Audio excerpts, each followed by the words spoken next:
All right. Well, it is that very exciting time. I think many of you were with us, over a year ago, December, when we first got to hear some tidbits about the master plan at the December commission meeting. And I'm just so excited to bring Group 4, Carson Block Consulting, Carson and Jill Ayers to make this presentation. It has been such a long time, but such an exciting process. And if you aren't tired of hearing about the library master plan, just so you know, it's the San Diego Public Library, the foundation, in collaboration with the mayor and the city council and the Friends and the commission. And it's really about creating a long-range vision and strategy. So it's exciting for the library, technology and program investments. And we're getting out of the 80s, we're moving forward. So let me tell you a little bit about our incredible leaders that we have joining us today. And this is just really fun. If you haven't had a chance to meet Carson, I have to read his brief bio because it's really fun. So Carson Block has led and loved library technology efforts for more than 25 years, which is hard to believe because he doesn't look that old. Okay, he's been called a geek who speaks English. That's a compliment. And occasionally compared to Ferris Bueller and Calvin and Hobbes. Okay, love the hair. Carson is dead serious about essential and positive community impacts of libraries and focuses his consulting practice on helping libraries increase their capacity to serve patrons. He has served in leadership positions in ALA, ASCLA, Colorado, PLA, and others, and evangelizes libraries. I love that. He is also an author. He's a famous guy of library information systems with Joe Matthews, and also managing library technology. That's the short bio. Also, we're really pleased to have Jill Ayers. She is a senior associate with G4, and she works with libraries nationwide, which is really exciting, from Chula Vista to Cincinnati, to envision, plan, and build facilities that support modern service and celebrate their communities. And we talk a lot about, that libraries are more than just books, right? They're resource centers, they're community centers, they're after school. It's all about lifelong learning. So Jill is just passionate about this. In addition to her work with us, the San Diego Public Library, she is also collaborating on the design of new and revitalized libraries in Kentucky, Washington, and Ohio. I dare say San Diego is the most fun place to work. Nothing against those places, but she has presented before the California Library Association, the Public Library Association, and Environmental Design Research Association. Thank you both for joining us. Drum roll, please. Carson and Jill, welcome. Thank you for joining us today.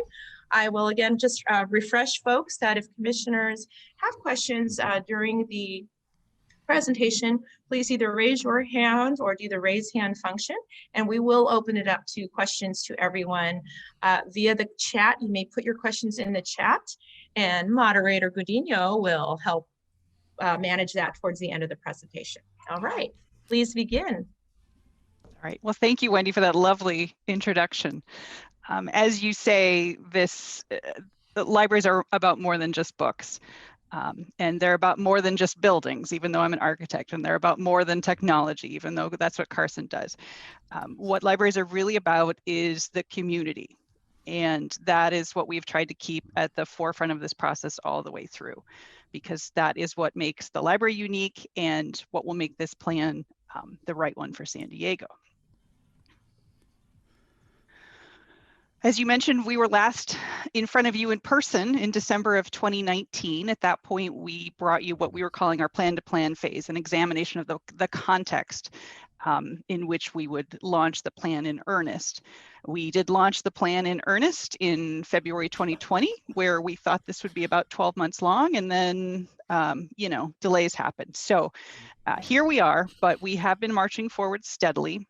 The purpose of this phase one, what we're calling the library system plan, was to establish the vision and the principles for the library at a system level. So we're not yet getting into things like specific recommendations for specific locations, specific branches, but putting together the framework that will help guide the city and the library in moving forward with all aspects of its network. We've been working with a variety of different groups. One is what we call our library staff team, with representatives of different parts of the library. We've had our steering committee where Joan and others in the room with us today have been part of that, and it's good to see you all again too. We did a survey for library staff last fall, and out of more than 700 staff total, I think we got responses from more than half. Wonderful, rich responses about all things that they love about the library and the community. We've been having coordination meetings with the city planning department, which is working on the developer impact fees program. So we've spent a lot of time talking with various people. On the topic of the library staff survey quickly, just so much pride in the San Diego community and in the library and in the staff. One of the things that struck me in it was how long a lot of the staff have been with the San Diego Public Library. I mean, people have been here for 20, 30 years, and that tells me a lot about the quality of the organization and what a great place it is to work and how meaningful the work is. So kudos to that. Lots of discussion about resources. It was a time of uncertainty last fall, so that some of that is to be expected, but lots of conversation and comments as well about diversity, equity, and inclusion generally, equity of access to resources, equity of access to services, and to space. So that was a big theme that the staff set early. The community survey, as was mentioned, we got more than 7,000 responses. It's important to note here that this was what's called a convenience survey. This was not setting out to be a representative, statistically significant survey. This was really more an opportunity to ask the community about its what it thinks of the community generally, what it needs, what the goals are. I mean, a little bit about library use, but more about the community. Again, like a high level of real pride in San Diego and lots of love for the library in the community survey. We're still going through it.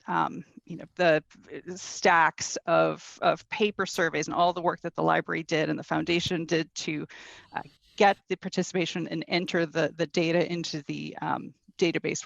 We're still working on it. One of the first questions we asked was, what do you love about where you live? And there were all kinds of wonderful answers. I love everything. You know, I love the ocean. I love my community. And the next question we asked was, what would you change about where you live? And we weren't specific about whether we meant their block or the planet or anywhere in between. But a lot of people just said nothing. Like, there's nothing I would change about where I live. So again, like, what a wonderful place San Diego is. Other issues came up, and we're still working through those, but, you know, big categories. We also, because it was a convenient survey and it was open to anyone, wanted to make sure that we heard from different, diverse representation of the community. In convenient surveys, we often see sort of a narrow slice of the community that's very, very well represented in our respondent sample. So the Nonprofit Institute, Dr. Tessa Tinkler led the focus group efforts, 15 with a variety of people, age groups, BIPOC communities, military, people who are in transitional housing, who have been without housing. So wonderful. We're still working through that too. But a few of the things that she shared that are coming out of that analysis are, people really appreciate the library. I remember her telling us about someone who was in the transitional housing group talking about how wonderful it was to feel so welcome at the library all the time, to be treated like a human being and a member of the community just like anyone else. Lots of love for programming and cultural events. There is a perception that some of the libraries are small and don't have as much as some of the others, and we'll get to that a little bit later in the presentation, but that is something that is on the community's mind. And thinking about the library of the future, more about that equity of distribution of resources, not necessarily equal resources, but giving each community the resources it needs to meet the needs and have the impact that the library wants to have. More hours, more awareness, all kinds of things. So this, I think, did we have any questions on this section before we move on? We're just going to pause. Hearing none, I shall roll forward. No questions yet. Carson. Thank you. You. Thank you, and thank you. Since we can't see the questions, I appreciate the cue. It's good to know. So San Diego Public Library, no surprise to anyone here, is a highly performing library. And we're going to talk about some of the things that we look at to tag that, because one of the realities is that great libraries are hyper-local. And even though on the outside it looks like libraries do the same things, public libraries, the actual mix of services and focus and priorities really are customized to the community. And the big message from this is that the library is really doing a good job at listening to the community and responding to that. Mostly because the staff is talented, engaged, passionate. This came through in the staff survey over and over and over again as a theme, even as people were talking about things that were difficult to talk about, things that they'd like to change in the organization. There was still a big commitment to staff as to the customers and to each other and to the library. Next slide, please.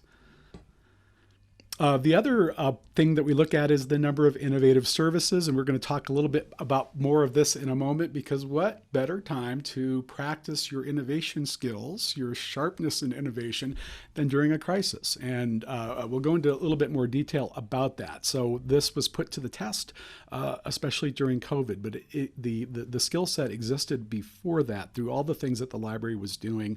The Idea Labs, of course, being one of the most more organized efforts, but there were so many diverse efforts throughout, and this was also recognized by the community, just the staff's commitment to innovation and continuing to improve. Next slide, please. The dedicated customer base, again, came up over and over again through this. San Diegans love the library and love the services that are available there. The fact that it exists is a big deal. No matter what socioeconomic group that we talk to, the library services were very valued, and everyone was vocal about that. And that's very helpful. We don't always see that sort of direct feedback. Next slide, please. The other thing that marks a high-performing library is there's not a lot of libraries that you would consider flush with cash, right? That's just not a thing that goes along with public libraries. And so San Diego has been especially good at working around some of the challenges in terms of limited resources and funding, even the sizes of the facilities in some cases. Everybody would like to do more and has done a great job of maximizing what they've been able to do with the resources that are available. Next slide, please. Jill had a wonderful conversation around with the city around different factors that drive the number of visits to a location, because we know that all locations are heavily used. We also know that there's certain things that drive in-person attendance as opposed to something that's virtual. And one of the discoveries in our process is that things that drove visits, and of course there's limitations to that because of the size of some of the facilities, but program space is a thing that gets folks coming in the door. Also, the number of seats, the spaces available for use of technology that the library provides, and then also the size of the collection, the size of the physical collection that folks can check out and bring out with them. Next slide, please. The other thing we wanted to show you that sometimes we don't always think of this. Sometimes we think of every library doing exactly the same thing across a community. That's often not the case, especially one with the geographic spread of San Diego. And so the first one we wanted to point out is that when we look just in general, we don't want to get into specifics because there are a lot of things that influence this as well, including the size of the facility. But the ones you see highlighted in kind of that greenish color are the top locations for program attendance. The next category is PC use, and you can see that we have more of those kind of in that southern part of this section, the contiguous section of San Diego Public Library. And then finally, Jill, you're so good with the clicker. Materials circulation. These are the locations that circulated the highest numbers of things. And so the takeaway from this is to really have this idea of system thinking in terms of geography and use. Not every library does or should duplicate services exactly. They should be customized, and that's what we're seeing in this look at the data. Next slide, please. The other thing is talking about innovation during COVID-19. No one at the library was just sitting around doing nothing. There was so much happening in terms of the smooth transition from physical programs to virtual programs, including Comic-Con, book clubs, One Book San Diego, the How To Festival, and more. And look at this nice infographic. I love infographic. The one that got my attention first was right in the middle, where it said the number of library cards issued during COVID. That's amazing. That shows the how people went to looked to the library for help in this time when the community needs help. And there's lots to study and think about and ponder in this graphic. But if there was anything to show what a community player that the library has been during the pandemic, this is quite an example and something to think about, and certainly was it just blew us away when we saw it. And so we're going to, I guess, if there's any questions about high-performing library, we'd love to hear that. And if not, we'll move into the next section. There are currently no questions. Thank you so much, Raul. So this is kind of geeky, but we're going to talk about how we think about things when we are getting all this information in, because we need frameworks in which to understand all this information. And one thing that makes a lot of sense to us and to others that do this sort of work is thinking about the service channels, or how the library delivers services in different ways. And there's really three things that combine together to create the most power. And the first is the facilities. So these are all the things that happen inside a library building. I know not a lot has been happening inside a library building in the last year, but we know that is coming back, and it was previously very important. It will be important again. These are things like our physical collections, our meeting spaces, our technology, our programs that happened on site. Then there is the things that happen outside of the library, and these are through the different outreach and non-site specific activities that the library is involved with. It's also library staff members. When library staff are out in the community and they're recognized as such, guess what? They get asked library questions. And so they're still performing that connection of people to all of the services that the library does. What we see around those both are our digital strategies. And it's very important to note that the digital strategies are not any more important than things that happen inside and outside. But technology is expensive. So what we want technology to do is to be able to help powerfully facilitate all the things that the library is doing either inside or outside.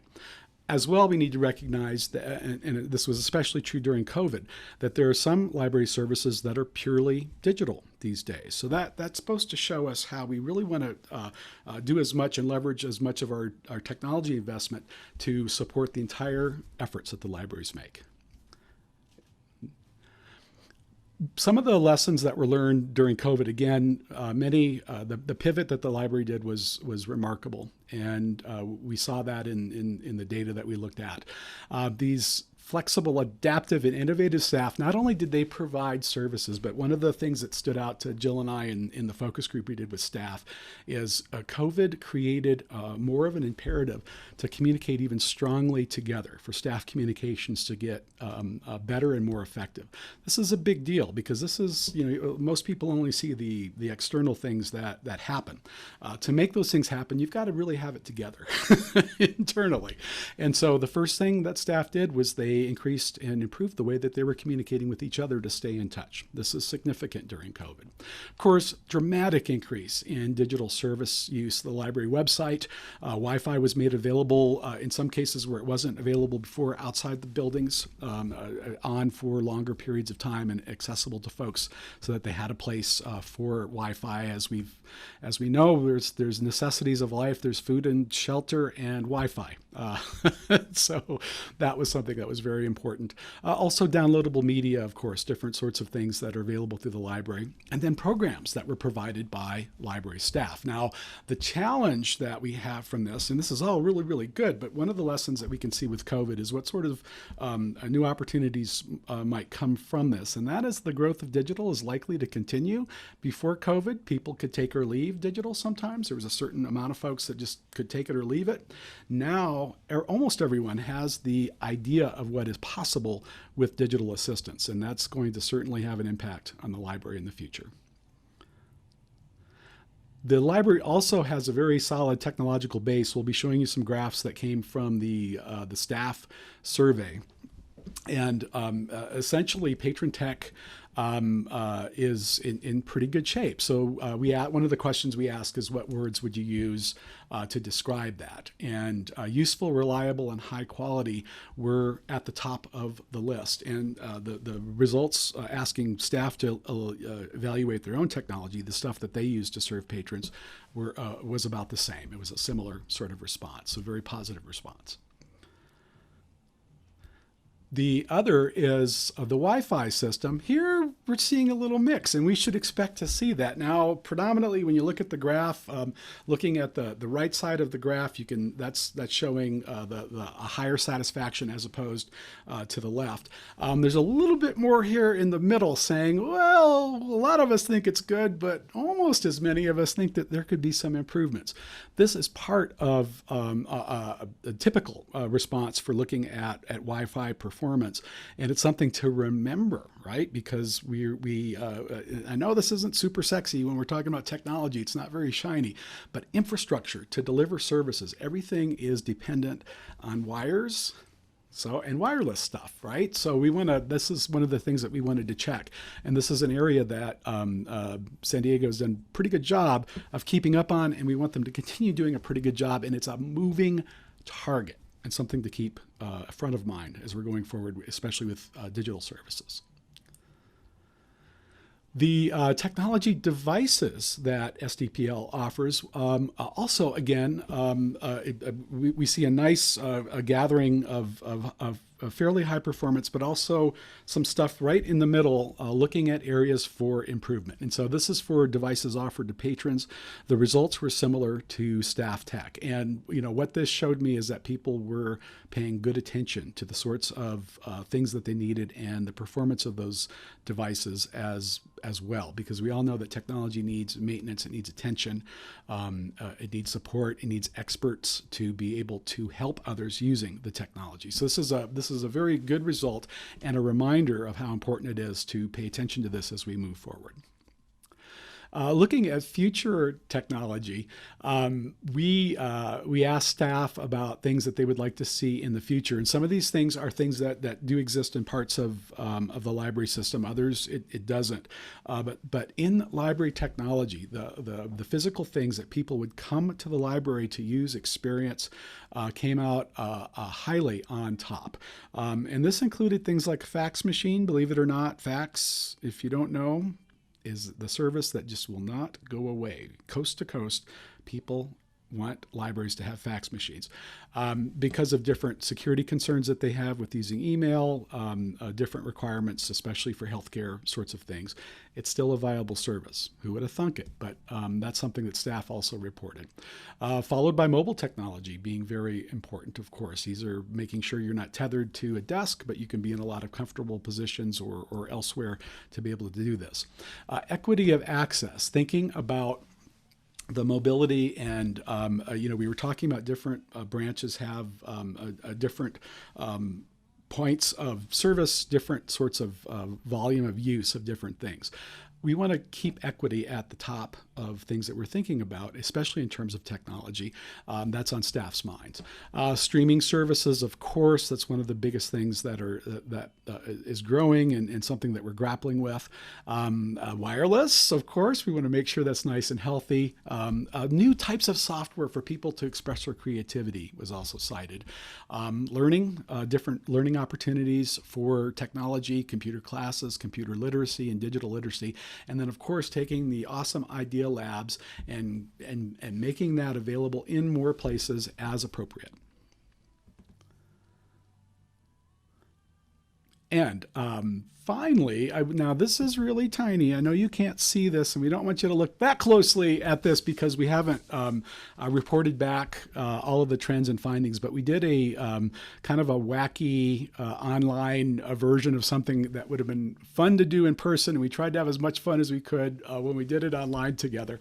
But the idea was to think of different zones in San Diego, and Jill will talk a little bit more about that in a moment, and recognize the fact that the library is a network of libraries. And so we asked staff the question, when we're thinking about these different areas, are there thoughts about what patrons desire in terms of technology access and devices, technology services, and technology learning and knowledge? And one of the things that we found throughout all of the areas is that just the continual idea of modernizing the technology and access to that technology is important. All zones faced with challenges to expand the infrastructure. The walls are difficult. There's no way to run wire. Our technology leader, Curtis, led that discussion because this is something that he sees every day, that he and his wonderful crew work to improve and to fight against because some of the buildings are difficult. And lots of creative approaches to retrofitting old buildings, which is, you got to have that creative approach to that. Also, staffing to support programming was also something that was talked about all over. Now, in different areas, like in the areas that you see there that say D, E, and G, and so that's in the lower part, the southern part, I should say, there's lots of transit riders, and so there's a lot of people that have a lot of dead time as they're getting between places. And so that's an opportunity, actually, to provide services to people who are not physically in a library location, but they're moving around a lot. When we look at areas B and D, there's a high concentration of military families, and they kind of come and go depending on their assignments and things like that. And they need things like video conferencing, access to e-collections to use while they're deployed. They need to communicate with loved ones who are in another place. And they also need a place for spaces for learning and certifications that they may not be able to get as easily on the base. Looking into some other areas too, especially towards the north, something that was cited was more services and more technology training opportunities for seniors because of the staff experiences there. And I think that is the end of this section. So before we move over to library facilities, any questions about the tech findings? Yes, there was 2 questions related to data. The first question is from Eden. Is there a way to see how the top groups change if you add all 3 Claremont libraries together? We could probably do a cross tabulation of that finding to see how that would change the results. Yes. Okay, thank you. The second question is from Katie. Clarifying question regarding the demographic data. Will data be released and discussed to include the visualization of breakdown and number of responses from different zip codes and different languages in which the survey was completed? I believe so, but Jill, I think you might be able to speak to that a little bit more eloquently. That is one of the things we've been looking at in our analysis. We in fact, it shaped how the library and the foundation put their efforts into really encouraging more to participate. Planner Neha from Group 4 is here. She would create these maps of everywhere people were and weren't filling out the survey. And, so a lot of the last push was to get people in the particularly south parts of the city to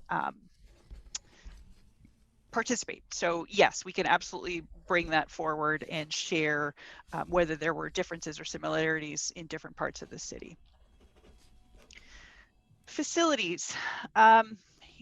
Almost half of the space in the library's network is housed in this big, beautiful building downtown.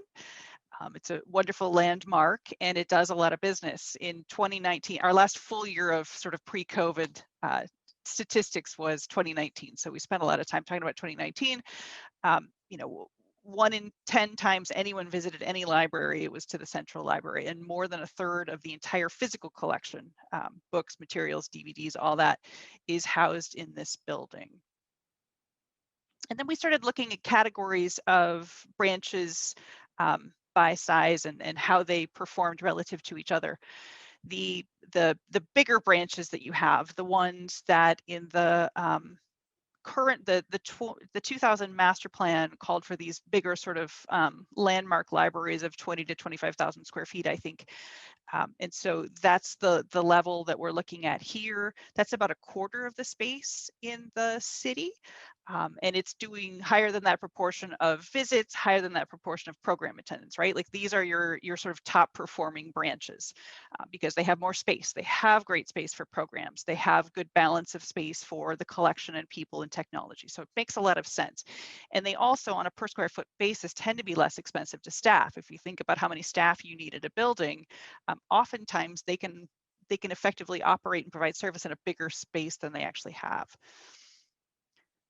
Our medium category, the sort of neighborhood branch scale building that the current master plan called for, those are a little bit less than 15% of the overall space, but they're still, again, doing like more than their proportionate share of program attendance.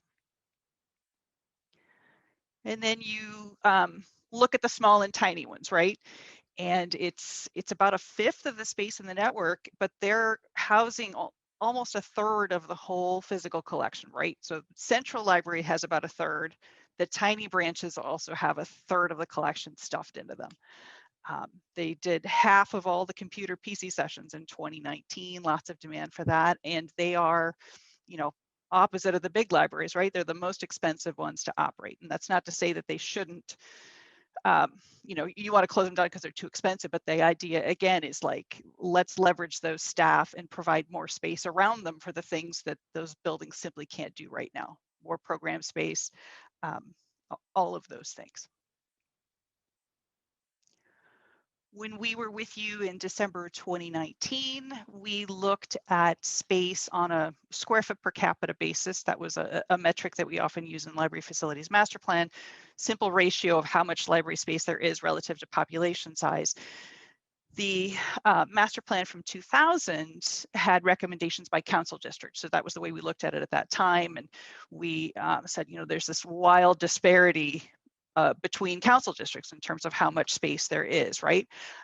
But we, as part of this process over the past year and a half, have had the opportunity to look at this and find that the council district boundaries aren't really how people use libraries. They visit libraries for different reasons and in different ways.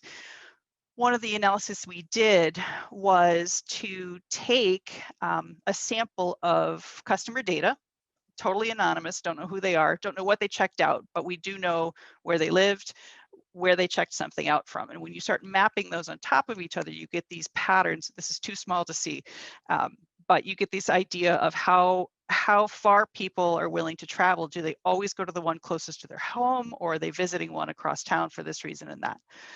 So that we did find that the Central Library does provide citywide support. There's a little bit more frequency of actual visits as you get closer to downtown, but it still does have a citywide draw, and it's a very effective Central Library in that respect. We didn't see any parts of the city where people simply couldn't get to any libraries. There weren't any barriers or gaps. Everyone could get to a library. And Carson mentioned the zones. We did sort of find this zone pattern of use, and that's what has been shaping a lot of our analysis since then and a lot of our thinking about how the recommendations are going to look. This is my planner Neha and I went into the office and we plotted this map out on a giant piece of paper, and we had all kinds of fun drawing circles and figuring out where people go.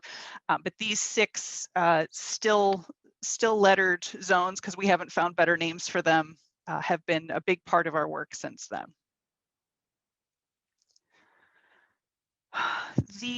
So when we start thinking about things in terms of these zones, Carson had started talking about A, B, and D, and we again and again kind of see that A, B, and D are similar to each other in some ways, and C, E, and G are similar to each other in some ways.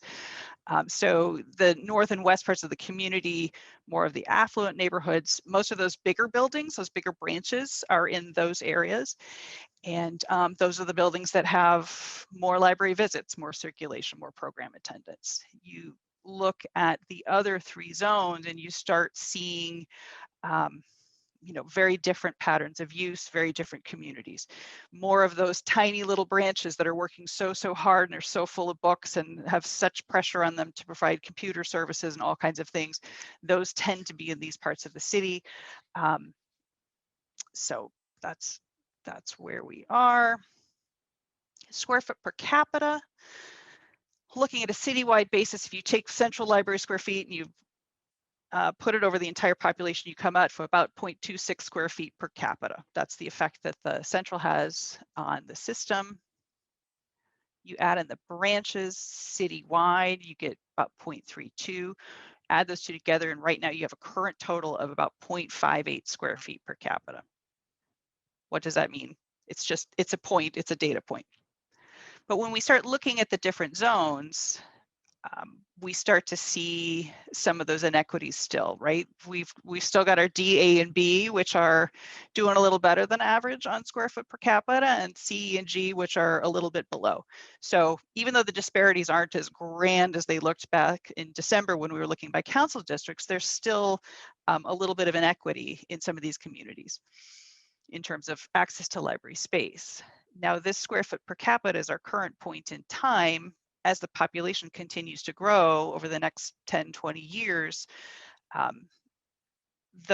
these numbers are going to change relative to the population. If you don't start adding more space, that square foot per capita is going to come down, and there is the issue of that disparity will continue to increase unless something is done. So how do we go about thinking about what the target might be? This 0.58 square feet per capita here. Carson mentioned that having program space for people to come in and do things, is a big part of what brings people to the library. And so the first step we took was thinking about what would it look like if every library, every branch had a decent sized program room. So we kind of ran those numbers and adjusted it, and found that it's at a system-wide level and per zone, you're not too far off from that, right? Like you could make that happen. The next step would be to add more space for people, particularly in those smaller libraries, right? If you wanted to add more space around this, we don't want to throw the books out, but what we want to do is provide more space in the library so people can sit and talk and work and have the books there as well.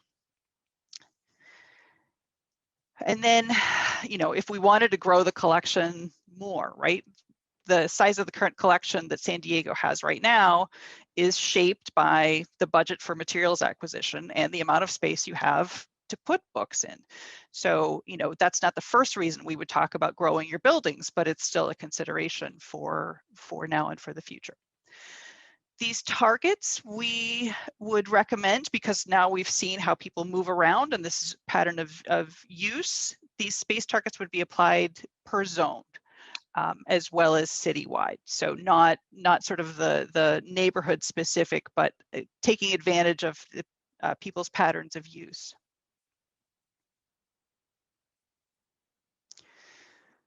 Any questions on that before we move on? There are a couple of questions Okay. Related to the survey.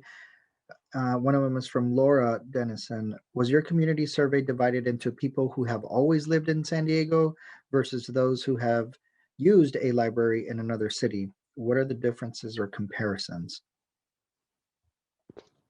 I don't think we asked that question.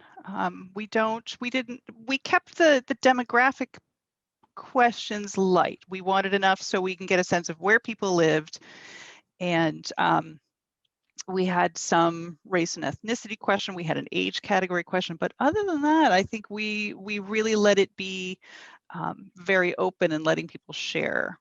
We did ask people what libraries they used to use before COVID, but it wasn't which one is near to your house or what was your favorite. It was just a use question. And then one more question, thank you, from Katie. What is the percentage program participation for tiny, small libraries? Percentage program participation. I think this one There was a data point mentioned somewhere about program participation, and I don't know if it's broken out by size. There we go. Small and tiny libraries. Right. So we had 40% in the big branches. We had 20% in the mediums. And so what does that leave us left over? 40% for the small and tiny libraries? Like that's a lot. Again, it's that sort of disproportionate working really, really hard. And part of the question is, if you don't have a program room, where are you offering these programs? But often in small buildings, you just have the program right there in the middle, you know, out in the open. I hope I answered that question.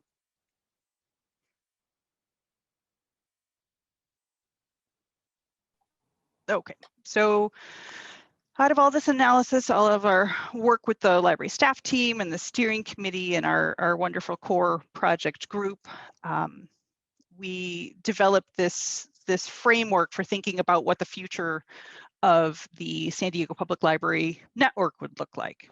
Not just the facilities, but generally that library of the future idea.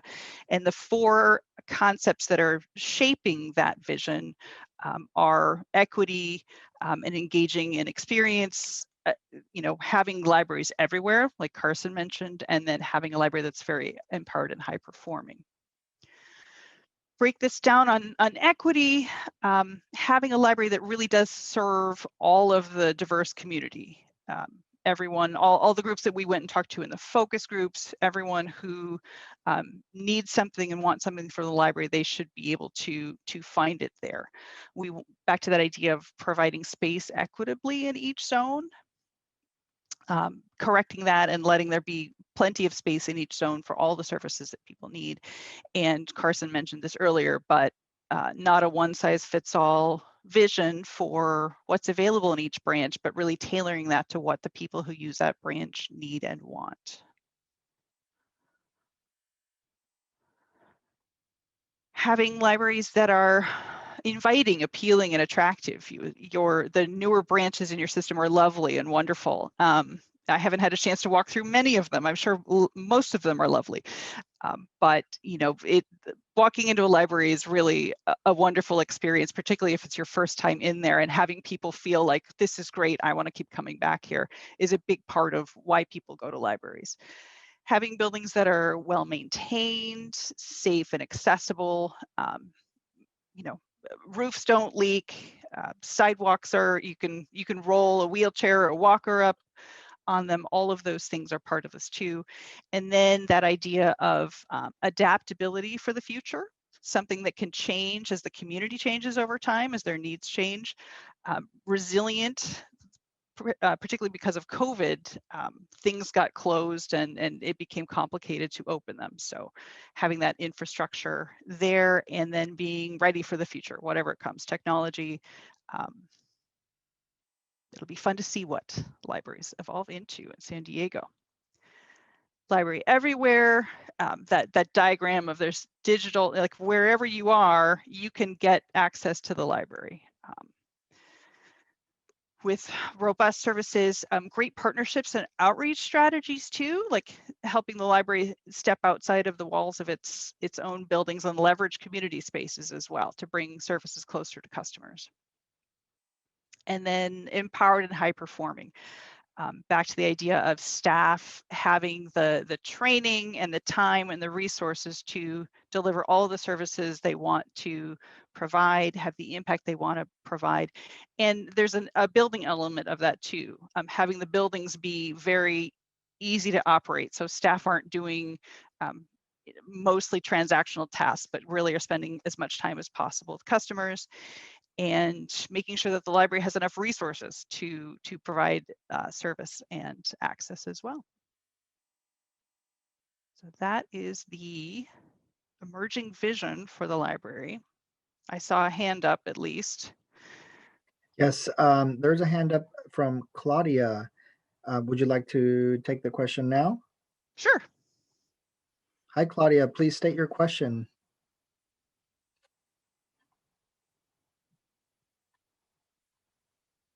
Okay, I think she may have lowered her hand. Okay. Thank you. Good to see you again, Claudia. All right, we have another We've raised got- hand. Yes, we have another raised hand. Just disappeared on me. I think the hand was lowered again. And Judith has a question. Hi, Judith. Please ask your question.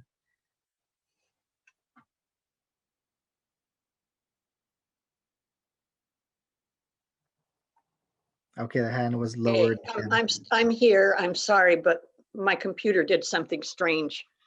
So I just wanted to compliment the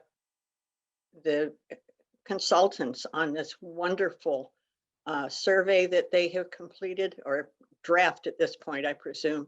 I worked in the San Diego public system in the 1970s in several branches, and then worked from 1986 till retirement in 2001 for the Sarah Cooperative Library System. So I was in one of the basements of the old Central Library. And I just wanted to make a couple of comments. There has been, as you pointed out, a dramatic increase in digital service use. And I think that, like you said, that will continue. It's essential for remote access as much as in library access. And I think classes for those who, and this may already exist, for those who are less familiar with or are comfortable with digital access is important as well. I remember all too well in the 80s and 90s when SDPL was trying to make the transition to digital and to a, I guess you could call it a digital catalog as well. It was a terrible struggle because staff was not, they were either provided minimal training or no training at all. So it was on the fly. They had to figure out how to deal with it. I think the current city librarian and staff at all levels are doing a wonderful job. So I'll add that to your survey. Nice. And oh, and I just wanted to express my great pleasure in seeing 2 floors of remote storage at the old Central Library mostly brought out onto the public shelves. Because I loved having that access to the shelves. I think it's essential for library users to be able to browse the shelves as they can now. And I just really want to compliment everybody within the San Diego Public Library system on what they've accomplished in recent years, and particularly during COVID. I have used the ability to request books intensively over the last 14, 15 months.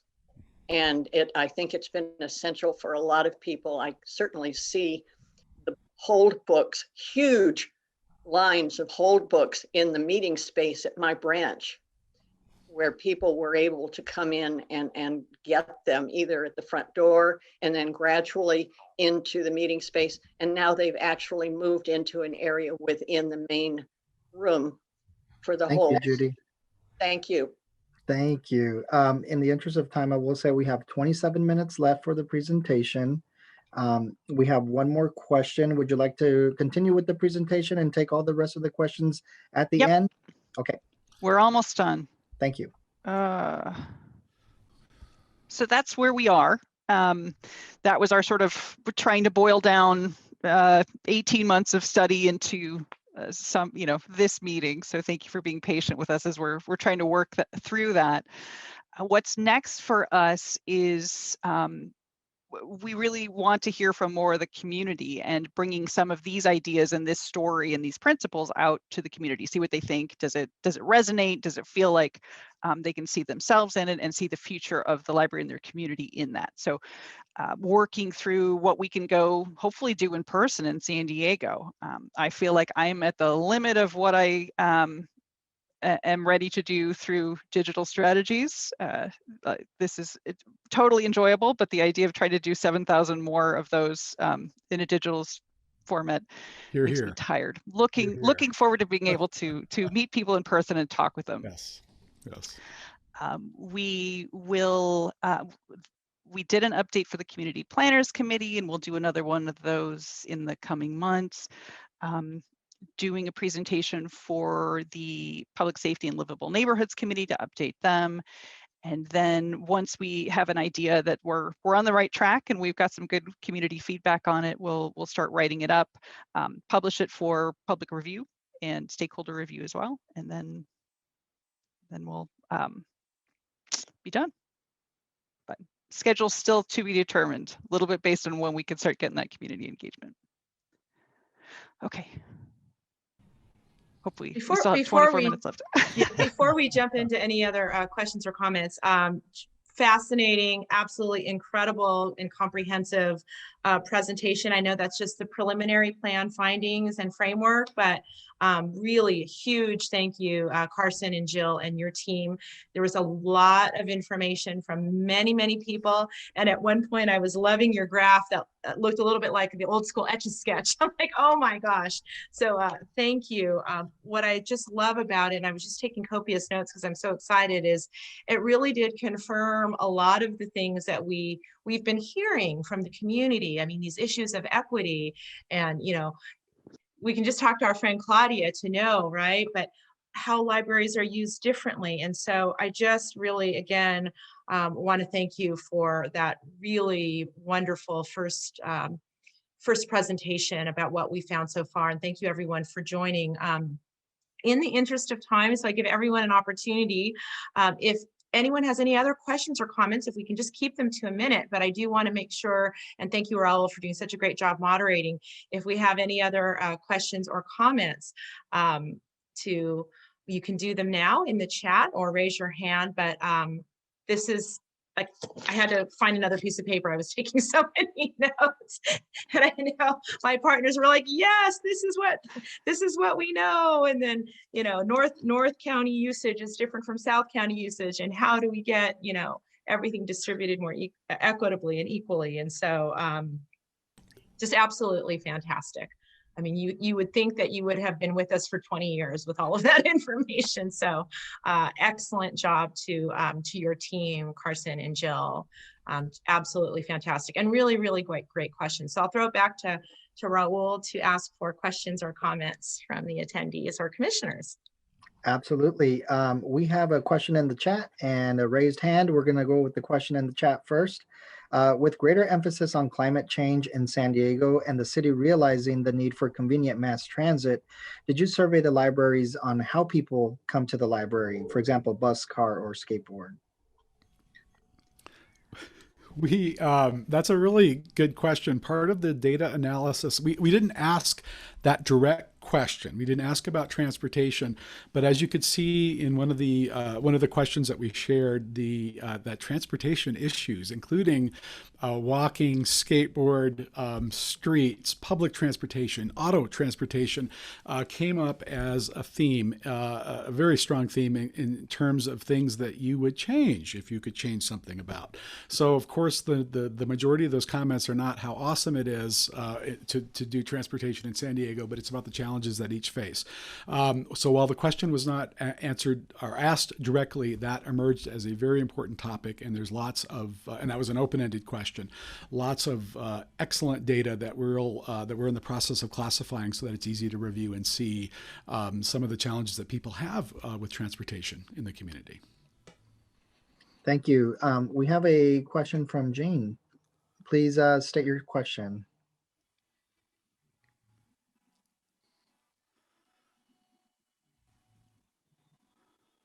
Okay, we will come back. We have a question from Claudia. Hi, Claudia. Please state your question. And I'm going to ask you to unmute. You should be able to speak now. Can you hear me? Yes. Okay. Thank you. It's nice to be here today with everyone, and thank you so much for all the work that you've done on this project. couple of things I'm thinking about, I'm sure as everyone else is, but I'll ask just one question for today. I was interested in the high use libraries that you talked about. I think you identified 5. And I wondered, what are the features that you found of the highest use libraries? I mean, was it resources, location, finances? And is the goal to to increase the use of other libraries based on the survey comparable to these high use libraries? Good question. I don't think we looked at resources specifically, but I'll have to go back and look at it. We have this giant data set with multiple tabs and stuff, so I'll need to go back and look at that. And we did look at the cost of operating branches. The things that had the highest correlation with use in the statistics that we looked at were, did a branch have a program room? You know, did it have a lot of technology, and did it have, you know, a big collection? And those were, you know, those 3 things aren't necessarily universally needed in all communities, but those together are a library that has enough space for many people to find things in it. One of the things we find about bigger libraries is that they offer more opportunities for families to come together, where there's something for everyone. There's bigger space for programs and more diverse programs, you know, more technology, more flexible technology. Yeah, I don't know, Carson, what am I'm wandering off. Yeah, no, you're Claudia's question. doing fine. And this is the natural thing that happens anytime that because again, it's so hard sometimes to find the themes within data, because whenever we present something, it brings up more questions like this. And so sometimes the answer was it was easily at hand. So I love the transportation, because I was actually just looking at that this morning. So it was very fresh in the mind. So there might be some more questions. If we're not able to answer those readily, like in this moment, we can certainly take a look afterwards. And I think that's what we should do, because the other problem with making sure that we answer the question correctly is we want to make sure we're looking at the correct data to answer that question. And as Jill said, we have several different pots of lots and lots of data. So perhaps we could do that approach for anything that we're unable to answer easily today. Thank you, Carson. That gave me a minute, Carson. Thank you, to come back around to where I started going. We had a really wonderful conversation with our library staff team at one of our first meetings with them about what a high-performing library means, and trying to take apart this idea that all libraries are doing the exact same things, and if they offer the exact same things, they should all be used in the same way. You know, is a high rate of circulation, is that a high-performing library? Is, you know, something else? And everyone said, well, it depends, right? Like, it depends on what the community needs. But the one thing that everyone agreed was a mark of a high-performing library was the number of people that walk in the door. Whatever they're walking in the door for, they're meeting that community's needs. So the door count is one of those things to watch. It's tempting to look at libraries which have a lower visit count and call them low performing, but part of our job in this process is to say, well, that building either isn't big enough, or it isn't providing the right, you know, resources or space for what that particular community wants. So to your question, Claudia, I think the goal is, yes, like all of the libraries should have a high visit count. Ideally, but it's a matter of finding what those communities want, and we'll draw them in. Thank you. Yes, go ahead. Sorry, I was going to just update. We have 17 minutes left. We have 4 questions. Go ahead, Carson, and I'll take the question right after your comment. Oh, you're very kind. I was just going to say that the other limitation, of course, is a physical space can only fit so many things, right? And so choices have been made, wonderful choices in terms of service delivery as well.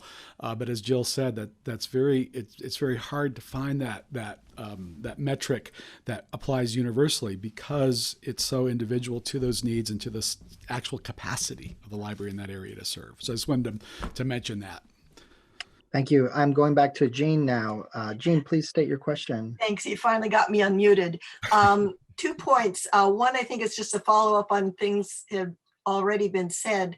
It was very interesting to see the different usages, but I wanted to make sure that you are also correlating that with what facilities are available. Obviously, libraries with no program space are not likely to have as much program use as ones that do have, large meeting rooms. And Yes. It was also clear that you did a lot of analysis on the response from your staff surveys, but that there's still a lot you're working on with the surveys from the general public in your focus groups.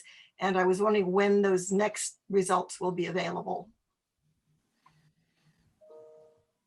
The focus group analysis is still in progress. I think they just finished up the last groups sometime in the last 2 weeks. So they're taking all of that 15 focus groups worth of data and boiling it down into big themes and ideas. We got some introductory ones here earlier.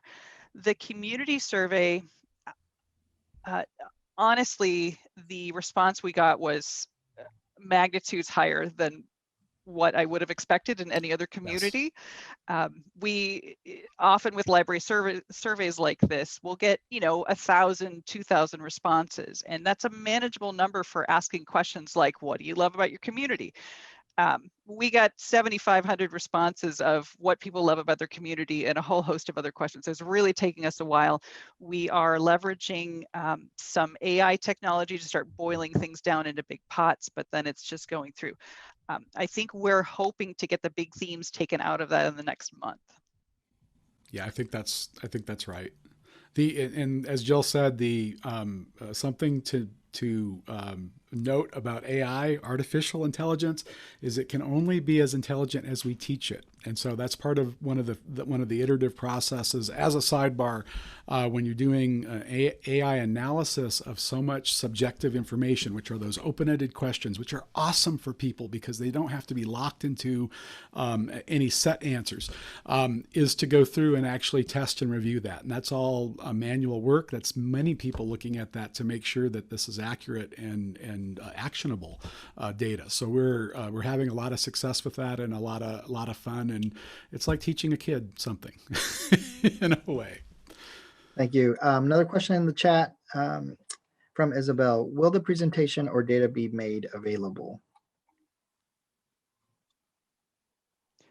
Yes. Does someone from the foundation, I think Charlie or Patrick, you were talking about when it might be shared and where?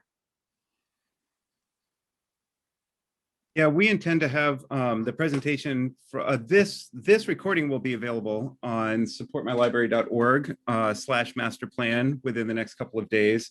And then as updated iterations of the analysis become available, we will also make those available. And then as Jill had mentioned, once we get to the point that we have a finalized draft that's ready for further public comment, that of course will be a great opportunity for the public to review in greater detail and comment on not only the process but the findings themselves. So yes, we are going to make this as available as possible to everyone that we can. Thank you. There was I see that Elida had her hand up and her hand is down now. Maybe her question was answered. We'll go to Katie next. Katie, go ahead and please state your question. Hello. Hi. Can you hear me? Perfect. So my question kind of builds off of Jean's point that she made. in regards to there being a correlation between different usage based in different areas. Some libraries don't have the same resources as others. As someone in Zone E with a tiny library, concerned about kind of the open-ended interpretation of what our library needs, since we couldn't report on some of the other factors, right? Like there's limits on what size-wise we can accommodate at our library. I'm wondering if there will be any sort of weighted factor for the areas that have lower responses, as you mentioned in the southern regions, because we're a working class area. We don't necessarily have the time or ability to engage, and despite our best efforts to rally the troops to answer. So we want to make sure that we're heard, and that as a group, we want to make sure that it's equity, right? So Yes. that's one thing that I'm really concerned about. Also, this is really exciting. We've been waited on bated breath for these results. So it's really fun to see all this data visualization. And it's really great to see how it's all being interpreted in so many different ways at different levels based on both the responses and the focus groups. So thank you. All right. Was somebody going to make a comment on Katie's? Yes, sorry, Yeah. I thought I was muted and I wasn't. I had a moment. Katie, thank you. Oak Park is one of the few branches I've had the chance to visit before everything got locked down. So I've seen it. I know what it's like. Our analysis of what the branches were doing in 2019 is about, at a system level, trying to correlate factors that affect the library's ability to provide service. We're not going to publish a ranking where one is at the top and other at the bottom. That's not our purpose. The slide that Carson presented in particular, like, it was just sort of, these are the ones that are doing the top 5, but we're not looking at the bottom 5 and casting aspersions on anybody. The point you raised about equity of resources is one that I think is something that there's an opportunity to think differently about how resources are shared and with whom and why. There are libraries in the country, Dayton Metro is one of them, where they specifically put more resources toward the parts of the community with the greatest needs and the biggest digital divide and the biggest equity gaps. So that is one thing. That recommendation is a little bit beyond what we're doing here in this study, but it's certainly, there's the opportunity to think that way in the San Diego system.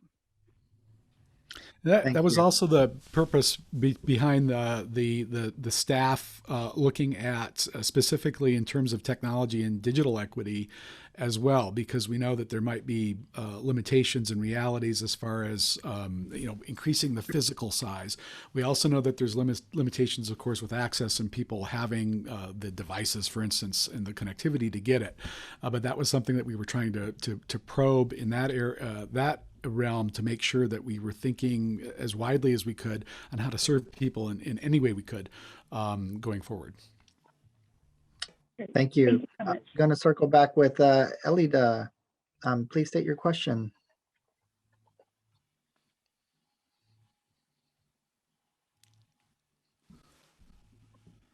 Okay. We'll go on to the next one. We have 8 minutes left. If there, Can you hear me now? Yes, we can hear you. Thank you. Oh, my Please. computer's going crazy over here. I was listening on my phone, and then I was able to get on my computer. This has been an exciting time and an excellent presentation. And thank you all at the city library staff and our communities at large, and specifically all of our residents and community friends of the library from Oak Park. I am in District 4, and I was one of the persons who did the focus group for the Spanish survey. And did I miss something, or we don't have anything yet from those responses from Spanish speakers, or where are we with that? That analysis is still in progress. Yeah. Okay, Thank you. There's another question in the chat here. Is there data by library or area about number of responses to the survey?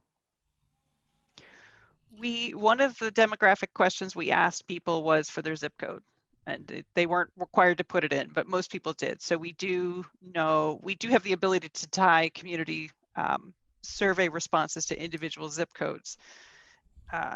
That's how many zip codes do you have in San Diego? Like 30 or 40. So what we have been doing is grouping them together by our zones that we have been using for other things, and that is part of what we're looking at as well, but no big highlights yet. Do you want to clarify too, Jill, very quickly, that one of the questions that was asked wasn't necessarily what is the branch in your neighborhood, but what is the branch that you use? Right. I had asked, I don't know who asked that question. I asked the same question when we met last week. And so it was more importantly that the question to be understood is what is your favorite branch, or what is the branch that you use most often, versus what is the branch perhaps closest to your house, or you know, in your zip code, that kind of thing. So beginning to think about where branches are, or why branches are being used and how they're being used versus just the branch next door. Right. Very well, thank you. I see one more hand up here. Isabel. Hi, Isabel. Please go ahead and state your question and unmute. Hi, everyone. Thank you so much for all this hard work that everybody's done. I really appreciate the data. I'm wondering, once you have all this data, what are some of the possible recommendations? At one point you talked about, you said those 3 different things. If we added space, if we added collection, if we added programs, what are the options for that? How would you figure out how to add space? Are we talking about building new buildings? Are we talking about renovating current buildings? What are those options there that might come from the conclusion that a community needs more space? Very good question. The recommendations are going to, at a high level, say this is the amount of space that we recommend at a minimum should be provided in each of these zones. It should, and then that minimum target is based on our analysis of what it would take to what you have now.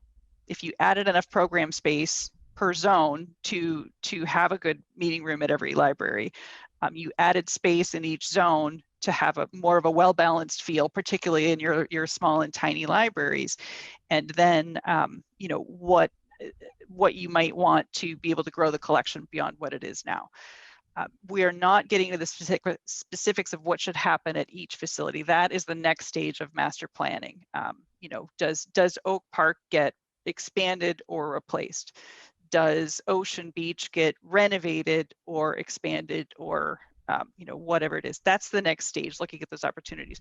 What this part of the plan will say is, do your best not to get to your space planning target by just adding a bunch more tiny libraries. Like, don't get there by adding more ocean beaches. Like, do it by where you have the opportunity to replace some of your smaller ones with bigger ones, that your staff can operate more efficiently. They have more of those resources. They have a better blend of things, and you'll start seeing those higher levels of use that right now are constrained because you don't have the space.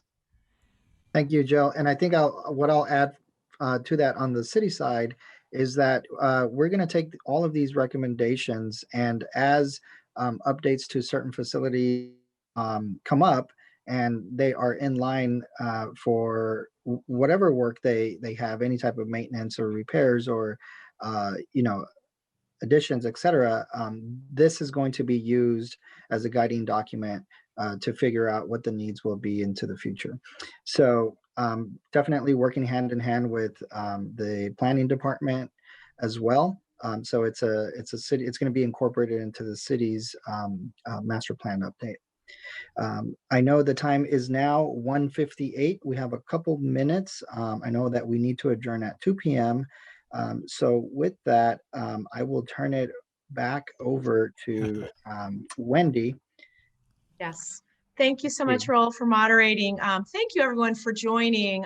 You can just tell the excitement in the meeting about the preliminary findings. And so just a friendly reminder that a video of this meeting will be posted on the city's YouTube channel. You can also visit the foundation's website, supportmylibrary.org, master plan, to make any additional comments. And again, this is just the preliminary findings and the framework. So there will be more to come, more opportunities to make comments. And again, just really wanted to acknowledge and thank Carson and Jill and the whole team from Group 4, to everyone that helped serve on the committee with input, to everyone that filled out the survey, and to everyone for joining us today.